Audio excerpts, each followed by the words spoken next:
Good morning everyone, সবাই কেমন আছো? তো আশা করছি সবাই ভালো আছো এবং সুস্থ আছো। তো আজকে সকাল সকাল উঠে আগে আমি স্নান করেছি, কারণ কালকে স্নান করতে যাব, স্নান করব করে আর স্নান হয়নি।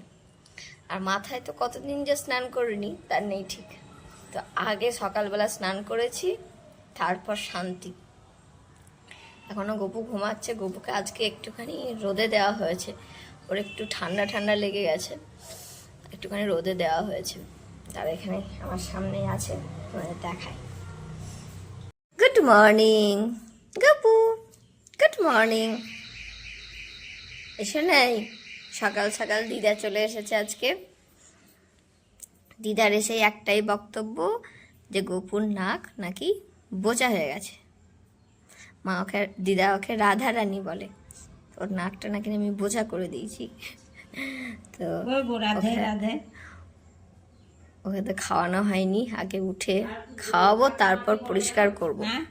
দিদা ঠাকুমা বলে কি যেন একটা নাম ঠাকুমা বলছিল, কি যেন বলছিল, কত র্যাশ বের হয়েছে দেখো। এগুলো মাসি পিসি বলছে। আগের দিন ডক্টরের কাছে নিয়ে যাওয়া হয়েছিল, আজকেও আবার নিয়ে যাওয়া হবে। কি সুখ শাড়ি, হ্যাঁ আমার ঠাকুমা বলছিল সুখ শাড়ি। কই গো রাধে? দিদা এসছে, দিদার দিকে তাকাচ্ছেই না। এখন তাকাচ্ছে না, এখন ঘুম থেকে ওঠেনি। মাঝে আমি যখন স্নান করতে গেছিলাম তখন 2-3 বার কাঁদতে শুরু করেছিল। কাঁদেনি দিদা, এই কাকিমা বলছিল যে ও হো হো হো হো, আমি তখন কাঁদছে। ওকে এখনকার বাচ্চাদের তো রোদে দেওয়া হয় না, ভিটামিন ডি দেওয়া হয়।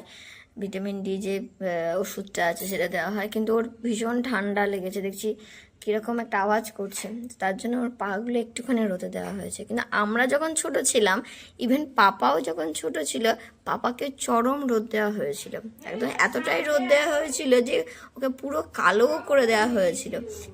এখনকার রোদ তো ভালো না, তাই জন্য রোদ দেওয়া হয় না। এসো নাই, উঠে পড়ো, চলো আমরা খেয়ে নিই। চলো বাবা, অনেকক্ষণ খেয়েছো, চলো উঠে যাও। সবাইকে গুড মর্নিং বলে দাও। শোনাই ইস বাবা, র্যাশগুলো কি খারাপ লাগছে। এই শোনাই, হ্যাঁ মনে হচ্ছে আজকে লাল লাল হয়েছে। আজকে এগুলো ছিল না, আবার বের হয়েছে এগুলো। আমি ভাবলাম পুরো মুখটা সুন্দর হয়ে যাবে, তার হচ্ছে আবার বেড়ে যায়। বাবা শোনাই, সে গুড মর্নিং বলে দাও। হরে কৃষ্ণা হরে কৃষ্ণ, হরে কৃষ্ণ, হরে কৃষ্ণ।